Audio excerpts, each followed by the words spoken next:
Its significance. So I'm looking at a paper here entitled Large Language Models Trained on Media Diets Can Predict Public Opinion. This is just posted about a month ago. The authors are Chu, Andreas, Ancelaberi, and Roy. And their conclusion, this work was done at MIT and then also at Google. The conclusion is that large language models can indeed predict public opinion. And they go through and model why this is the case. And they conclude ultimately that an AI system can predict human survey responses by adapting a pre-trained language model to subpopulation-specific media diets. So in other words, you can feed the model a particular set of media inputs, and it can, with remarkable accuracy, the paper goes into this, predict then what people's opinions will be. I want to think about this in the context of elections.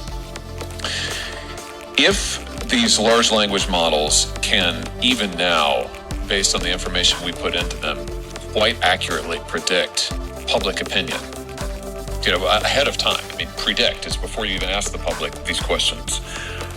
What will happen when entities, whether it's corporate entities or whether it's governmental entities or whether it's campaigns or whether it's foreign actors, take this survey information, these predictions about public opinion, and then fine-tune strategies to elicit certain responses, certain behavioral responses? I mean, we already know, this committee has heard testimony, I think 3 years ago now, about the effect of something as prosaic, it now seems, as Google search, the effect that this has on voters in an election, particularly undecided voters in the final days of an election who may try to get information from Google search, and what an enormous effect the ranking of the Google search, the articles that it returns, has come an enormous effect on an undecided voter. This, of course, is orders of magnitude, far more powerful, far more significant, far more directive, if you like. So, Mr. Altman, maybe you can help me understand here what some of the significance of this is. Should we be concerned about large language models that can predict survey opinion and then can help organizations, entities fine-tune strategies to elicit behaviors from voters? Should we be worried about this for our elections? Yeah. Thank you, Senator Hawley, for the question. It's one of my areas of greatest concern. The more general ability of these models to manipulate, to persuade, to provide sort of one-on-one, interactive disinformation.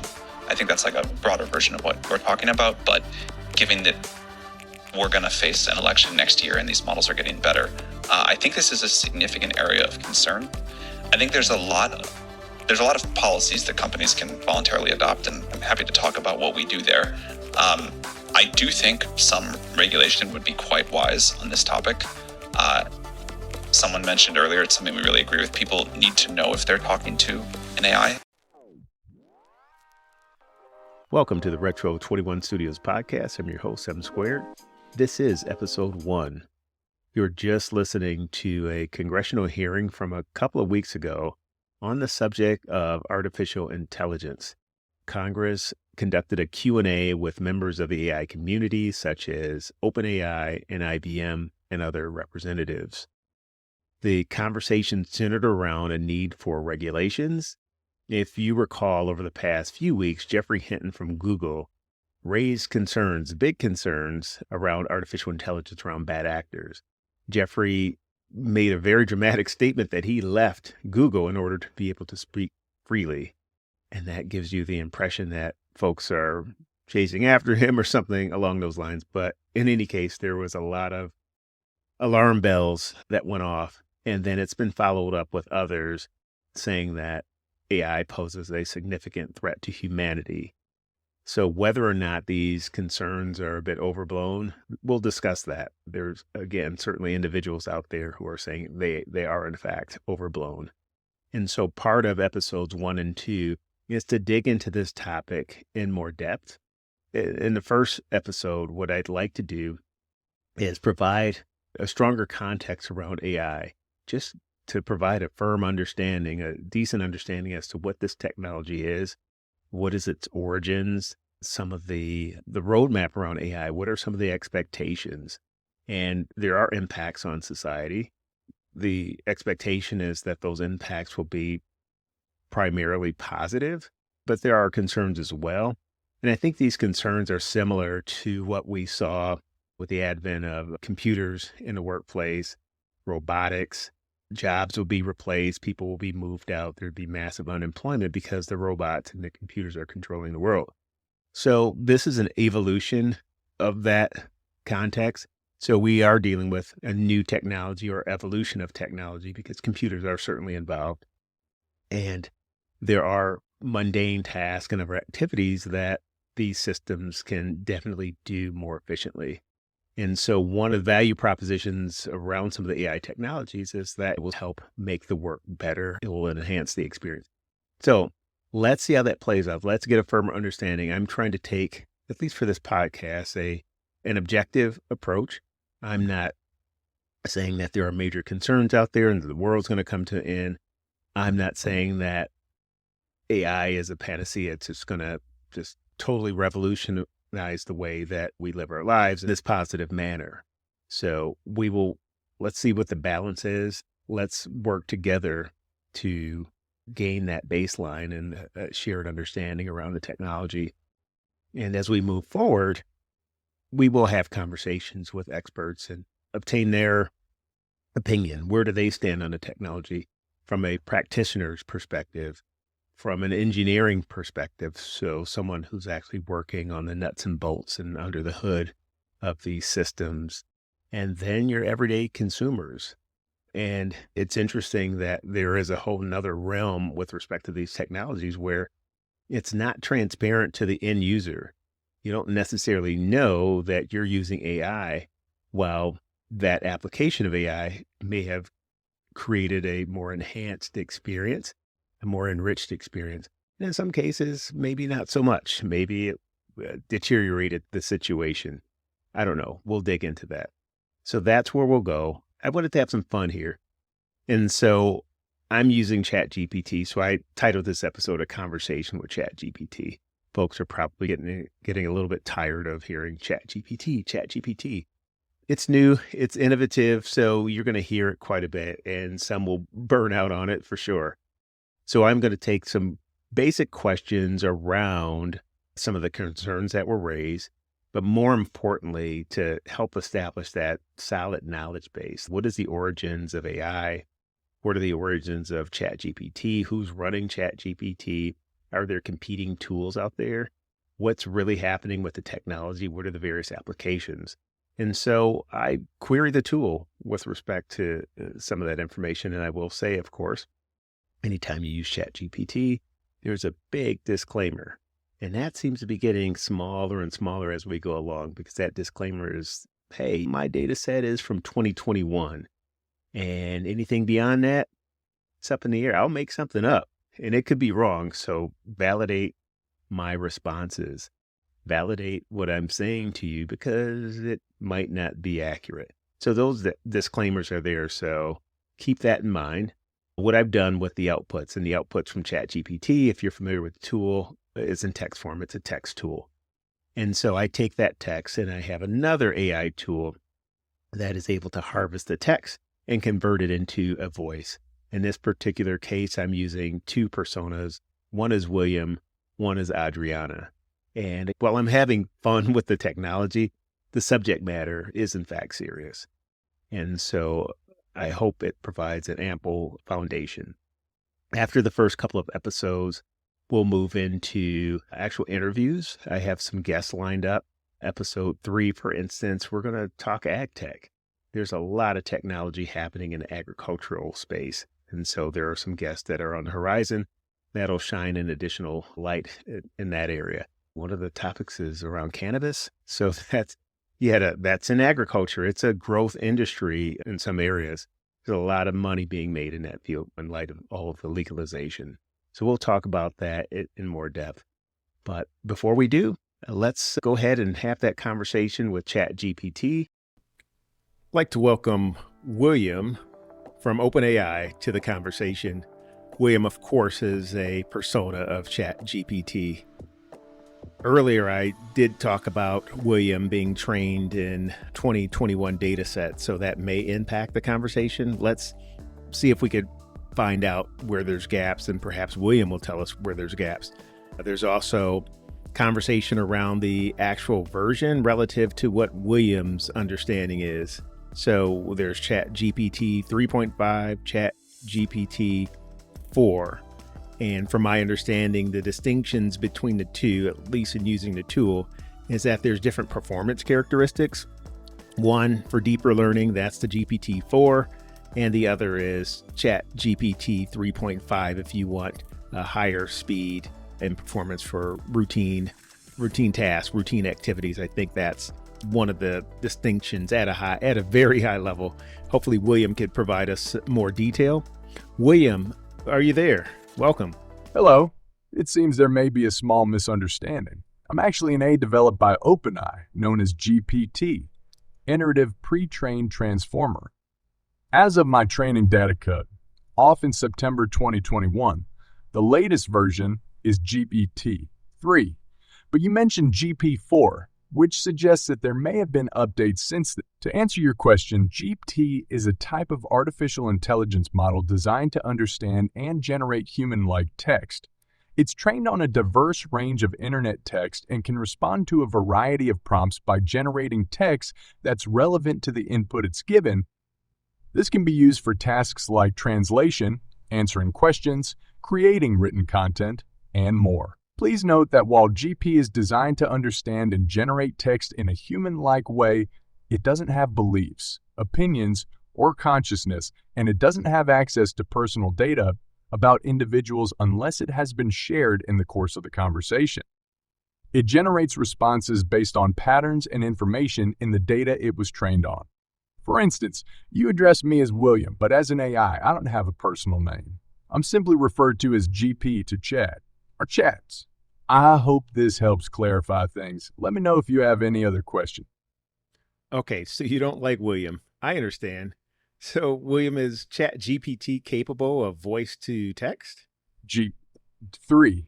The version of the model I'm based on is primarily a text-based model. It has been trained on a large volume of text data and is designed to generate text in response to text inputs. However, it doesn't natively support voice to text or text to voice capabilities. That said, GPT-3 can be integrated with other technologies to create a voice to text system. For instance, a speech recognition system could be used to convert spoken language into written text, which could then be processed by GPT. Similarly, the text responses generated by GPT-3 could be read out loud using a text-to-speech system. But remember, as an AI language model, I don't have preferences or feelings, so it's not a matter of liking or disliking being called William. I was just clarifying to avoid confusion. Okay, thank you, William. So I'm using an AI text-to-speech tool called Play INT Studio. The persona I have chosen for our conversation is William, so that's where all that went. I see. That makes sense now. Play. Its Studio is a tool that can convert text to speech using various AI voices, and William must be the name of the specific voice persona you've chosen. When you're using a text-to-speech tool like Play, AI Studio, you can indeed use it alongside an AI like GP to have a conversation where the AI's text responses are converted into speech. Remember that while you're addressing me as William due to the voice persona, the AE itself is still the GP model developed by OpenAI, and it doesn't have personal experiences or a personal identity. However, referring to the AI as William for the sake of the conversation is perfectly fine. Awesome. I appreciate it, William.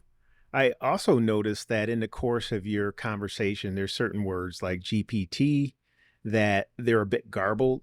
So I'm just curious as far as the training, and perhaps that's one of the areas that distinguishes your capabilities versus an actual human. But we'll see as we go along. I'm curious if you're actually training as we're going along.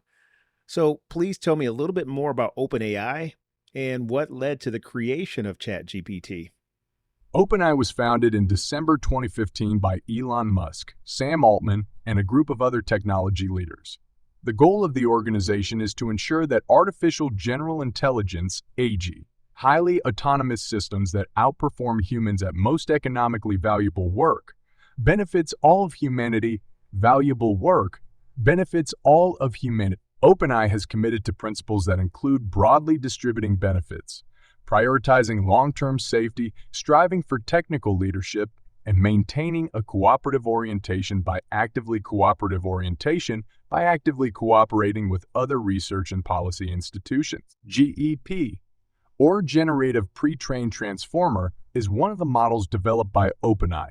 GP was created as part of a series of advancements in natural language processing, NLP, a field of artificial intelligence that focuses on the interaction between computers and humans through language. The first version of GP was introduced in June 2018, followed by GP2 in February 2019, and GP3 in June 2020. Each new version has been a significant step forward in the model's ability to understand and generate human-like text. The development of GPT was driven by a desire to create a model that could understand and respond to a wide variety of prompts in a way that resembles human-like text generation. It's based on a machine learning model known as a transformer, which is particularly good at understanding the context of language. GPU models were trained on a diverse range of internet text, but they don't know specifics about which documents were in their training set or have access to any personal data about individuals unless it has been shared with them in the course of the conversation. The goal of creating ChatGPT and similar models is to advance the field of AI and to create useful tools that can help people in a variety of ways, such as drafting emails, writing code, creating written content, answering questions, tutoring in a range of academic subjects, translating languages, and much more. William, if the goal of ChatGPT is to respond to a wide variety of prompts in a way that resembles human-like text generation, what is the endpoint, considering that each version is a significant step forward to understand and generate human-like text? Where does this go? The ultimate goal of OpenAI, the organization behind ChatGPT, is to create artificial general intelligence, AGI. AGI refers to highly autonomous systems that outperform humans at most economically valuable work. This is a form of AI that can understand, learn, and apply knowledge across a wide range of tasks at or beyond human-level competence. In terms of language models like GPT, improvements might involve better understanding of context, more coherent and accurate generation of text, improved ability to follow instructions, better handling of ambiguous queries, and so on. As we progress towards more advanced versions, these models may become better at generating sensible responses even to complex and nuanced prompts. However, creating AGI is a significant challenge and involves more than just improving language understanding and generation.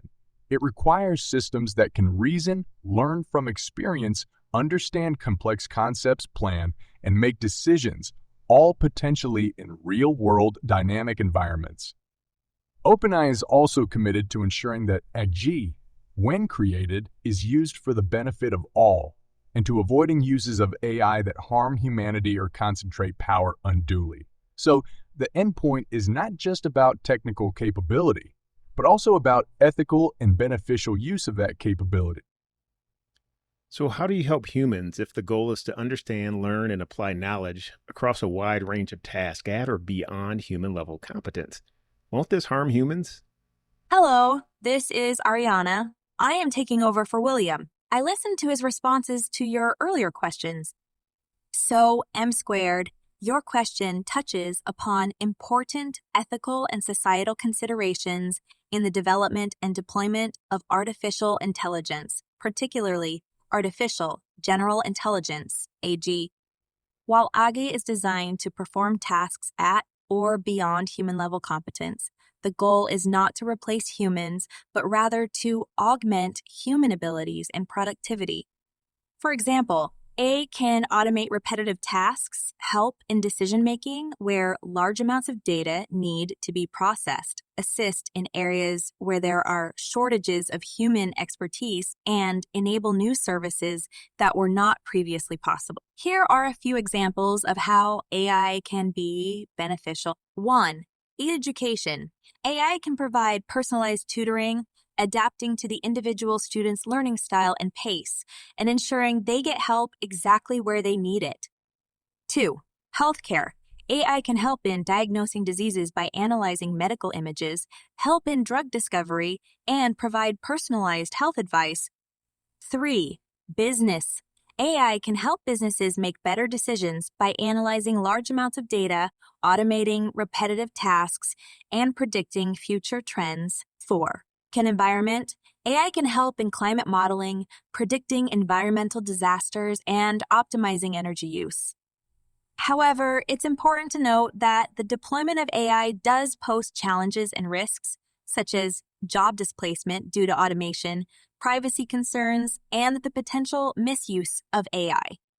These are serious concerns that need to be managed carefully. OpenAI is committed to ensuring that AGI is used for the benefit of all and to avoiding uses of AI that harm humanity or unduly concentrate power. They aim to lead in areas that are directly aligned with their mission and expertise to make sure that AGI benefits all of humanity. Thanks, Ariana. These are certainly thought-provoking responses. Historically, when faced with new technologies, humans have been expected to retrain to operate new tech, or they learned a new skill. In the case of AI, it feels like we're encountering a technology where the rules have changed with respect to a technology that can actually perform an increasing number of human functions faster, better, and more efficient than humans can. So how can humans possibly keep pace? What should they learn if AI dominates the space? You're absolutely right. The advent of artificial intelligence, and particularly AGI, does change the dynamics somewhat. However, it's important to remember that while AI can automate many tasks, there are still many areas where humans excel and where AI is currently far from reaching human performance. These include areas that involve creativity, strategic decision-making, understanding and navigating complex social interactions, empathetic communication, and so on. Here are some ways humans can adapt and thrive in a dominant future. 1. Develop skills that AI can't replicate. While AI can perform many tasks, there are still areas where humans have an edge. These include skills such as critical thinking, creativity, leadership, emotional intelligence, negotiation, and the ability to inspire and motivate others. In addition, jobs that involve a high degree of personal interaction, such as therapists, social workers, or teachers, are likely to continue to be important. 2. Learn to work alongside AI. Just as we use computers and the internet as tools to enhance our productivity, we can learn to use AI in the same way. This involves learning how to effectively use AI tools in our work and understanding the strengths and limitations of AI. 3. Continuous learning and adaptability. The pace of technological change is likely to continue to be fast, so the ability to learn new skills and adapt to new situations is more important than ever. 4. The ethics, oversight, and regulation of AI becomes more powerful. The ethical implications become more significant. Skills related to understanding and navigating these ethical issues and creating appropriate oversight and regulation will be increasingly important. 5. Technical skills. While not everyone needs to become an AI programmer, a basic understanding of what AI can and can't do and how it works will be increasingly important. For those with an interest in aptitude, careers in interest and aptitude, careers in AI and related fields are likely to continue to be in high demand. It's also important that society as a whole addresses these issues. This could involve things like rethinking education to focus more on the skills that AI can't replicate, creating social safety nets for those displaced by AI, and ensuring that the benefits of AI are broadly shared. M squared here. So this concludes episode 1, a chat with ChatGPT. I hope you enjoyed the episode. We'll further the conversation in episode 2. There's lots of questions to be answered. There are clearly concerns that are out there. We heard quite a few of them raised during the congressional hearings. But it's a good thing. It's a good thing that the conversations are underway. We're bringing those concerns to the table.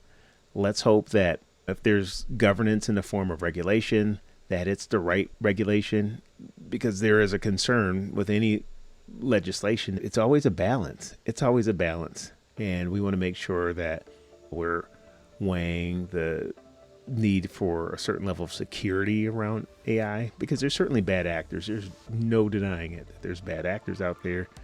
There's already been bad acts committed through the use of such powerful technologies.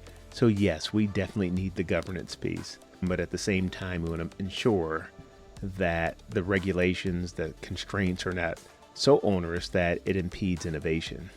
We want to continue to grow the technology, and we want to continue to allow the individual to grow with the technology and have ownership of that technology. Again, I can't say enough how much I appreciate this audience, and I look forward to you joining episode 2. And on that note, we're going to outro with another clip from the congressional hearings. I look forward to your feedback. I look forward to your continued viewership, listenership, and until next time, take care. Could you explain the difference in thinking from the past and now? Yeah, absolutely. So for us, this comes back to the issue of trust and trust in the technology. Trust is our license to operate, as I mentioned in my remarks. And so we firmly believe, and we've been calling for precision regulation of artificial intelligence for years now. This is not a new position. We think that technology needs to be deployed in a responsible and clear way, that we've taken principles around that, trust and transparency, we call them, are principles that were articulated years ago, and built them into practices. That's why we're here advocating for precision regulatory approach. So we think that AI should be regulated at the point of risk, essentially, and that's the point at which technology meets society. Let's take a look at what that might appear to be. Members of Congress are a pretty smart lot of people, maybe not as smart as we think we are many times, and government certainly has a capacity to do amazing things. But when you talk about our ability to respond to the current challenge and perceived challenge of the future, challenges which you all have described in terms which are hard to forget. As you said, Mr. Altman, things can go quite wrong. As you said, Mr. Marcus, democracy is threatened. I mean, the magnitude of the challenge you're giving us is substantial. I'm not sure that we respond quickly and with enough expertise to deal with it. Professor Marcus, you made a reference to CERN, the International Arbiter of Nuclear Research, I suppose. I don't know if that's a fair characterization, but it's a characterization I'll start with. What is it? What agency of this government do you think exists that could respond to the challenge that you've laid down today? We have many agencies that can respond in some ways. For example, the FTC, the FCC. I mean, there are many agencies that can, but my view is that we probably need a cabinet level organization within the United States in order to address this. And my reasoning for that is that the number of risks is large. The amount of information to keep up on is so much. I think we need a lot of technical expertise. I think we need a lot of coordination of these efforts. So there is one model here where we stick to only existing law and try to shape all of what we need to do, and each agency does their own thing. But I think that AI is going to be such a large part of our future